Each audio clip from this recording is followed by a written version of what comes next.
Ekintu kino mwadde mwakiwuliddeko dda. Naye kankibanyumire mukitegere bulungi nnyo. 1. Okwogera kungi kubaddewo nnyo mu ggwanga. Abantu bangi boogedde information, by historicals bangi boogedde information, naye waliwo ne version endala. Eno nayo njagala ogiwa amata ogiwulize bulungi nnyo. Version endala yeruwa. 1. Ba NRM apologist ne ba propagandalist abavuddeyo kwogera ku Lwakyagulanyi yagenze eyakokolo. Ate batinkudde ebintu bingi nnyo ebivuddeyo. 1. Abantu balina information akuba basirise. 1. Mumpulira bulungi nnyo. Nga mbagambye nti Julius Nyerere contributing ku bizibu bya Uganda, ne Museveni contributing ku bizibu bya Uganda, ye Abangereza be bali babega w'ekintu kino kyonna, be ba mastermind w'ekintu kyonna ekyokusuula ki ekyokuteeka Uganda mu bizibu ne Buganda. Nyerere waali ne Museveni waali ne ba mastermind Bangereza be bakola ekintu kino ekigera mu kiteeke mu bwongo. Bwe tuva awaawo wane wali okulera okukombeso wano. Abakadde abakyaliwo abaliko mu gavumenti ne mu intelligence bagamba bati amazima agakawa bamwe temwagala gawe munjagala mugawuli. Nina abala balina version ezaabwe. Lwakuba nti mubadde temugoberera bintu bino. Naye tugamba nti ebyafaayo wattu biddiringana. Ebyafaayo biddiringana bitya.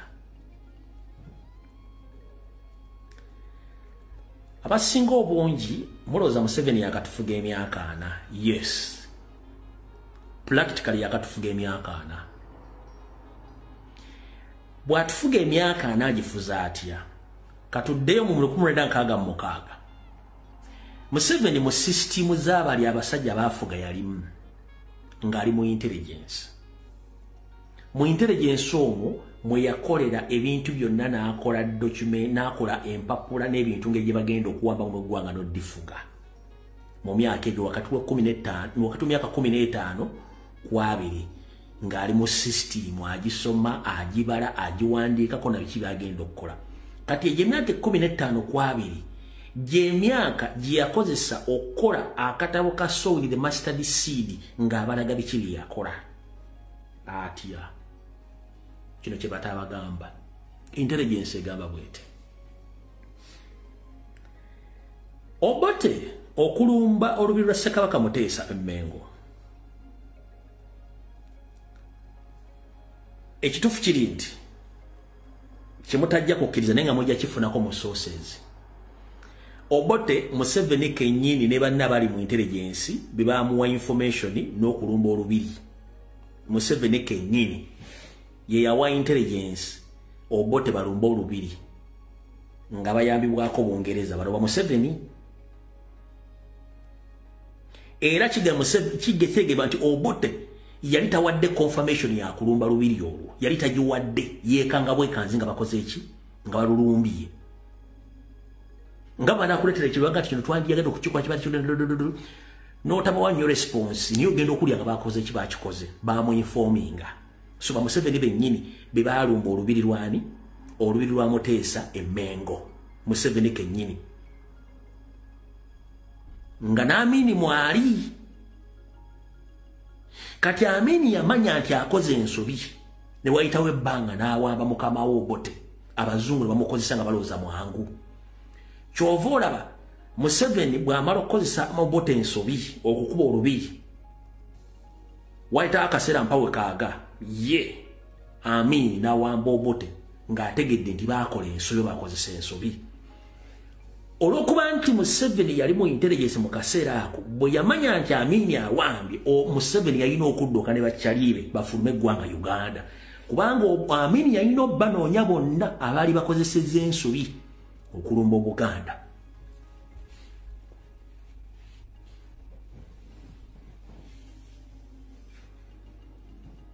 Eno video omuntu omunafu sooka ogyesonyiwe. Video eno omuntu omunafu sooka ogyesonyiwe ey'olwaleero ojja kuddanga ewedde. Ngenda kuwa scenarios ezireflectinga na information gyenkuwa. Museveni yabagamba nti olunaku Amini yawamba yaddukira kubanga yamanya nti be bali mu intelligence ne bakozesa Obote ensobi okuba okulumba Muteesa. era video zonna ze twabalaga Museveni mu kifaananyi nga mwebali era kye kyamuddusa nga Amini yali agenda banoonya. Kati kankuwa scenario zino nga sinazanya video. 1. Balumba olubiri balukuba balusaanyawo Ssekabaka Muteesa adduka agende Bungereza. Era bantu be bamba Museveni nga bayisa mu intelligence bakola okukujjukujju mpaka kukima Ssekabaka Muteesa Bungereza bamu omutone bamutta. Kyovola bakugamba fenga abaganda lwaki nkulwisaayo.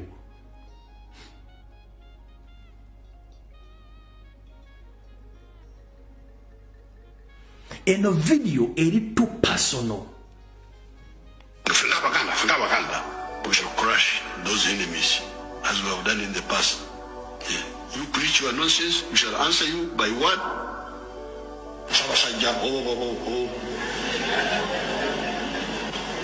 When you say this,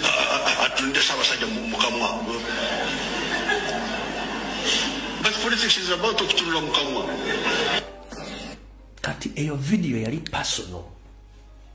So all of mistakes ezakolebwa zonna abasajja bazimanya nenga Museveni yakola ki yakiri. Kati njala kuwa reference. 1. Bayo kya Masiro. Museveni kenyini yayo kya Masiro. That is one reference. The same thing which happened in 1966. The same thing happened recently in Rwenzururu Kingdom. It reflects all the history of attacking Mengo Palace. The same thing which happened in Rwenzururu Kingdom. Kati bw'olaba ebintu bino byonna be reflecting omuntu gwe batebagala kwogerako information emukwatako nti yali ebintu bino behind yajja bimayi byonna. Wakitegedde bulungi nnyo.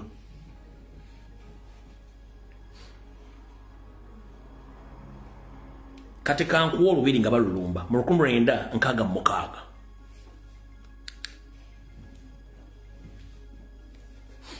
The Kabaka's palace on the hilltop outside Kampala, and the battle began. The palace fell at dusk. The Kabaka apparently had escaped either before or during the fighting. Next day, the palace was set on fire, but in the Buganda countryside, the flame of rebellion is reported to be burning equally fiercely.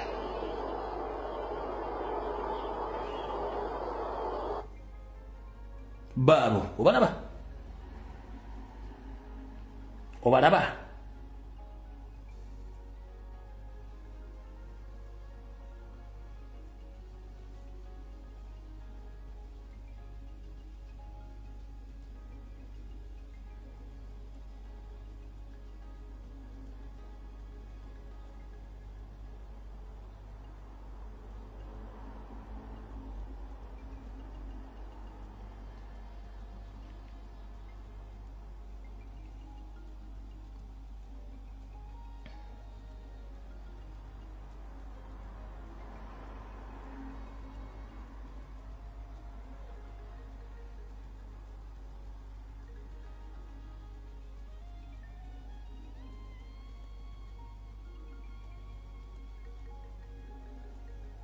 Ozirabe ko akakakofira kati olabe enkofira ez'enjawulo. Kanze yakatambe kano nawe njagala olaba okofira obw'enjawulo. Obova ku motoka egenda kulaba obukofira abantu ababiri abaali bayimiridde.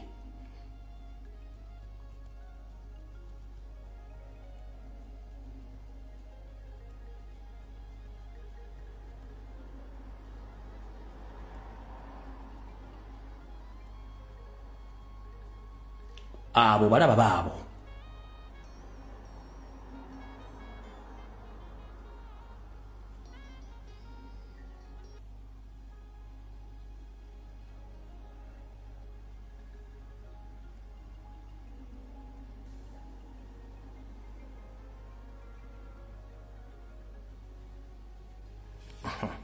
Katika video kati bw'omala okukitegeera ekyo kati kankuwe akeRwenzururu.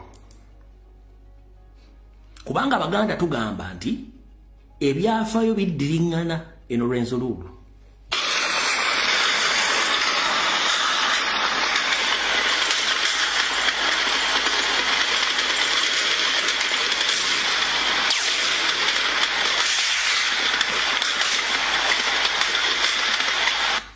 moment when the barrel of gunfire went silent and smoke billowed from the palace marked the end of a protracted negotiation between the Omusinga of Rwenzururu, Charles Wesley Mumbere, and the army.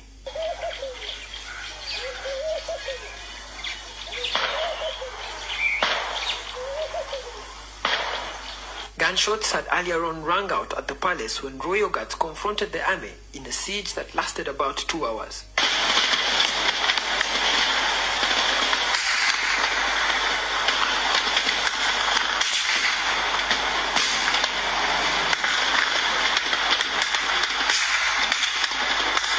Now we are at the Musinga's palace, and as you can hear, there are many loud gunshots that are going on back there. And we are taking cover right here, which is just 200 meters away from the gunfire. We've been told that the security officers are trying to breach the perimeter that was on the kingdom, and they're trying to get inside and arrest as many royal guards as they can. NTV has learned that Mumbere had been given an ultimatum of up to 9 a.m. to surrender his royal guards, a request he turned down. We gave him 1 hour, it elapsed. Because we were supposed to storm that camp, that palace, by 11. So we again, the president again called, gave him 2 more hours. That please sort this out. Now that one, we sent everybody here, his people he wanted, to talk to him that let these people surrender. But we realized that I think he was under siege by his own people. These people he called these guards and so forth. So we had no option after that. We had to storm the palace and get these terrorists. And that is what we did. At least 4 politicians visited the seat of the kingdom and later returned saying there was a problem of communication between government and the Omusinga.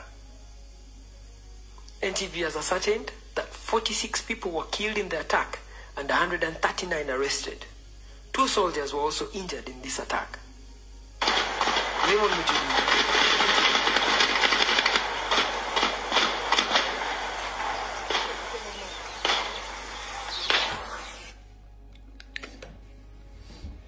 Oba oli muganda batoli muganda, abaganda tugamba nti ebyafaayo byeddiringana. Teri muntu asobola kukola kikolwa nga teyakikolako.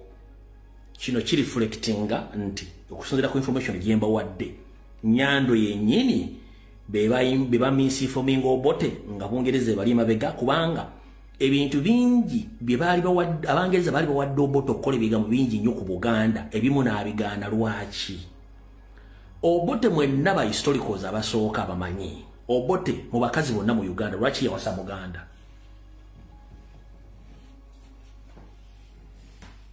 Yes, alina mistakes ze bagati ate kata suwolereza. Obote alina mistakes ze. Ne mission nyingi Omungereza ziyawa Obote okukola ezimu n'azigaana. Nene y'okulumba olubiri ba Museveni kenyini bahaji mukozesa. Kati nkulaze nti olubiri Museveni balumba nga Amina akulembedde era y'olwa amanya nti akoze ensobi n'awamba gavumenti. Bwe yagiwamba abali bakoze emivuyo ne badduka. Ba Museveni badduka. Kati bakomyewo mu buyinza nga amaze okukola buli kintu kye kyambyone okutta abantu okumisa Amini ne bajja ne batandika olutalo government ne bagiwamba. Kati ebikola bye bakola emabega bye bakola Kasese kati ekyekasese kyawukanako n'ekyokulumba Kabaka mu Muteesa so kitegedde lwayo.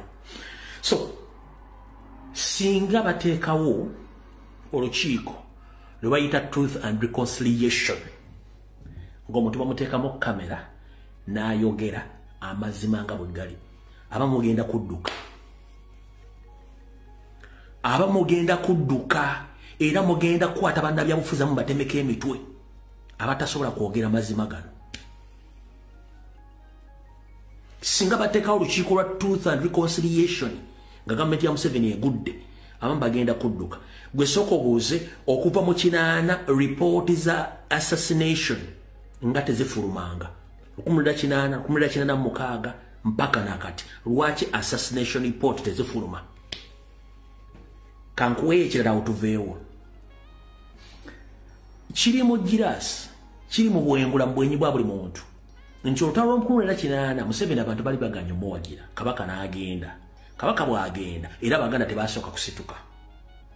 Museveni yafuna uniform z'amagye ga Obote ne gayingira Luweero Museveni yafuna ebifunzo z'amagye g'Obote ne bazambaza abasirikale be ne bagenda batemaatema Abaganda mu Luweero kati nga baleka wajja bagamba abasajja babatemye kati mutuwa abantu bagende bwate bwe yakizanya mpaka naye babagamba nti abantu abali Luweero bonna Obote yabatta ajishwa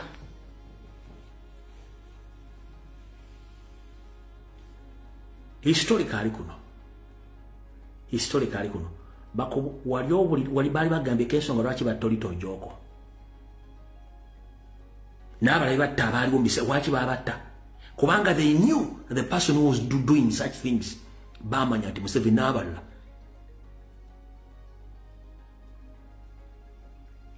ku bantu abaali babega government y'Obote nga mwe bali banyisiders kuliko n'olwo akasiiso oyo saazi no yabadde Entebbe mu kusaba yomu ku Museveni yali alina mu system ng'amubegera ibyo bagamba nti badde mukomera bamusiba musimemo ekimbi alisanga abantu siripa simeba olwo akasisi yali abegera Museveni find it out ojja kizulo ojja kunga lumbu yolike mandwa lwakasisi yali informant wa Museveni mu government zonna yinga amaze okudduka nga ba informing Museveni biche biri mu system biche bagenda okukola kyobola tiyamutta Museveni tasobola kusonyiwa muntu nga yamukolako ekikyamu nga ye mu liberation tasobola musonyiwa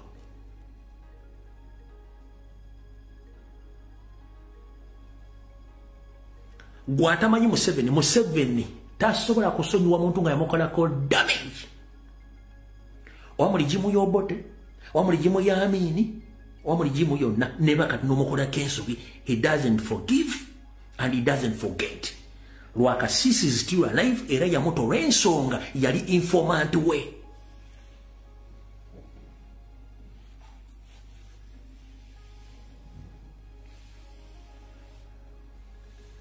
kino njala kigamba Miria Obote tasobola kuvaayo kwogera but mu nnaku ezaasembayo nga Obote agenda kufa yeetondera Obuganda n'ayogera ensonga zonna ne tebaziteeka mu public domain tebaziteeka mu public domain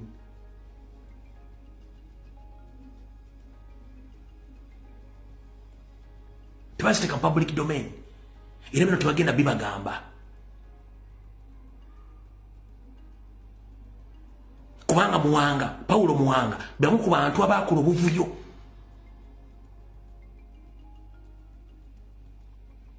abantu bangi bakolanga obuvuyo awo so ebintu bino bajja bibaga bimujja bitya nembijja bitegeera ne information gyokuwadde olwaliro oluwadde mbogendo gikolako research n'omanya byenjogedde biriwe bituufu biro bisaana okunoonyerezaako naye ng'olireetinga ku information ebadde mu public domain gezaako nnyo okwongera okunoonyerezaako omanye musajja kigwe tudiringa naye era ekizibu kya Uganda ye Museveni ne banne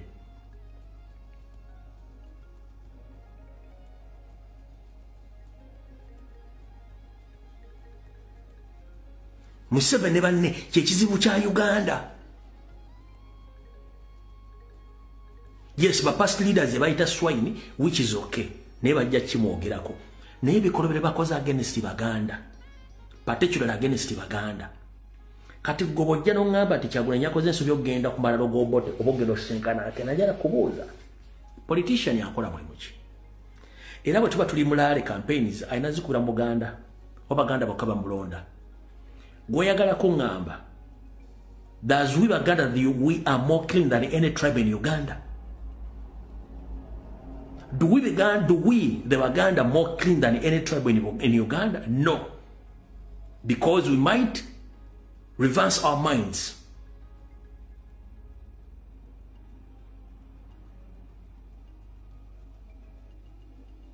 The way how Uganda was expanded.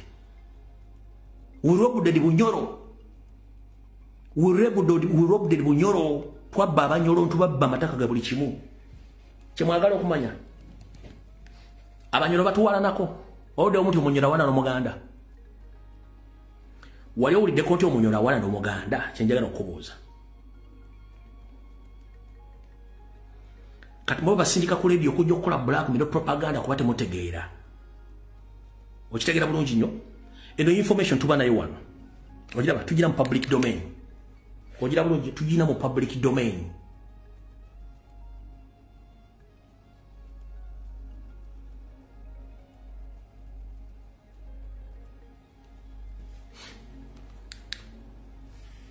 ffe kye tukola n'Abanyoro baakikola. We don't hate each other. Ekyo kyaggwa. Ne kati Museveni tasobola kikusomesa, tasobola kikutegeeza.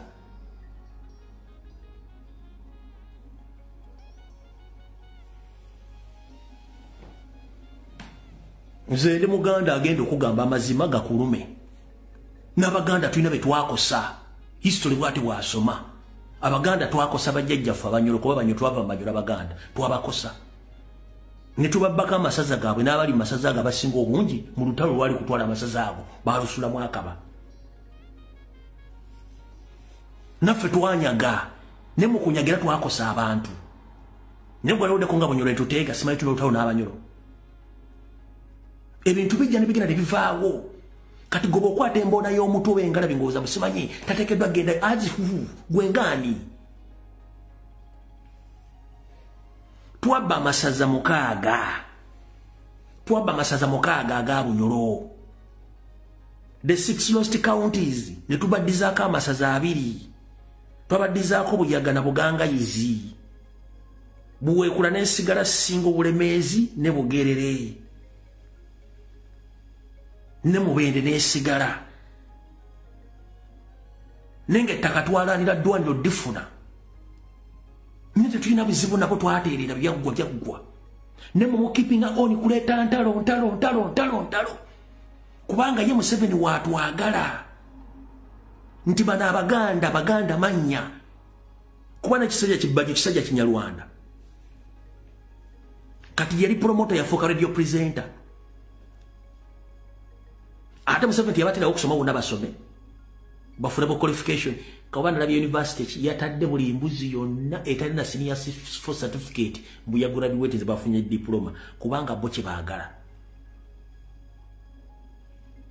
Kinkugamba nti naffe tetuli clean.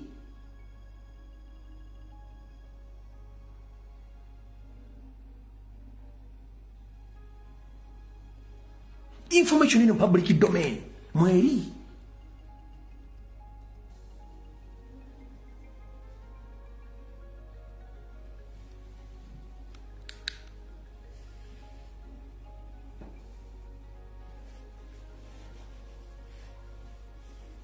Bajjajja baffe baalwana entalo ez'okugaziya Buganda eri abantu abafiiramu. Kati gwe bujja n'ogamba Kyagulanyi yakozesa bino. Tetugenda kubeera mu nonsense wa ntalo because we hate each other. We are all Ugandans and we need unity. So whoever coming live on TikTok, Facebook or on any radio or TV talking about that Robert Kyagulanyi Center made a mistake to go and visit Jimmy Akena and Obote's graveyard, that he made a mistake because he's a Muganda, is not supposed to. Gentlemen, with your big head, you don't represent Uganda. We are the new generation. We know how to find the information and to make research. So please zip up your mouth and go look for work. We are the new generations. System divide and rule won't work again. Mori ku radio zindizo butono butomusi professor wawa. Tosobola na kuzimba nyumba osula mu motoka. Tosenya na manyo ga unyagaliga gambalasi. Musajja omukulu nkati wafuka radio presenter nkubuuza botegeke bivulu Baganda babingira mboka. Buganda is for all of our people. Organizing ekivulu kitegeeza buli muntu yenna ava mu ggwanga ajja kiyingiramu. Walategeza ekivulu nga kya Baganda bokati kiriyo.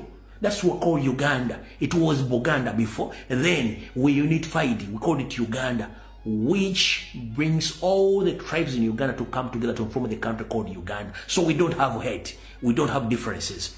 So we are trying our level best to unite that country.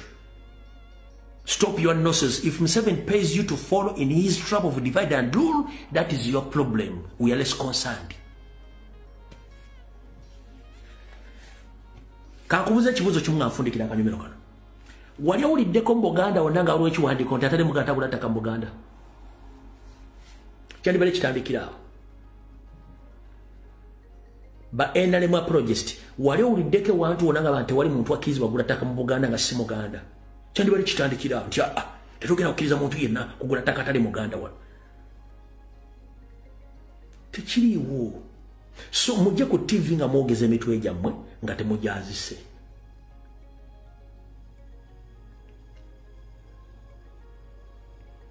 Ye Museveni wabagala mu divide and rule.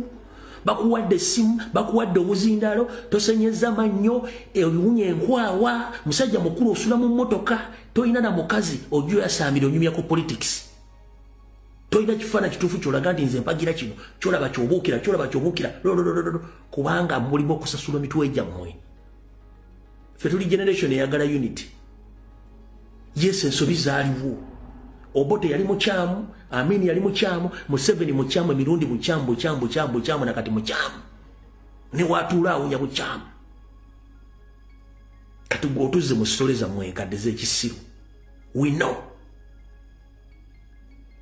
Tumanyi eneme waffe yaani akoze ebintu bino byonna. Kati omusiru abeera kule tasobola kugamba nti Uganda at first yasooka okufuna independence. Tasobola kugamba mu ndagaano ezasayiningibwa Lancaster Buganda na kati oba yagadde kufuna independence eddayo nefuuka ensi niye kutula ku Uganda takimanyi wabula aleega mutwe ali mu studio ajja atudde bamuwadde sente ajayogere nonsense osoma biki.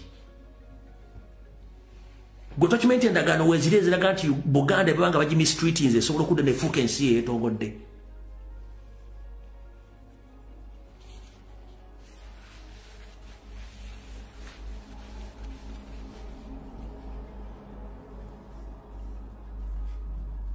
Mbatadde.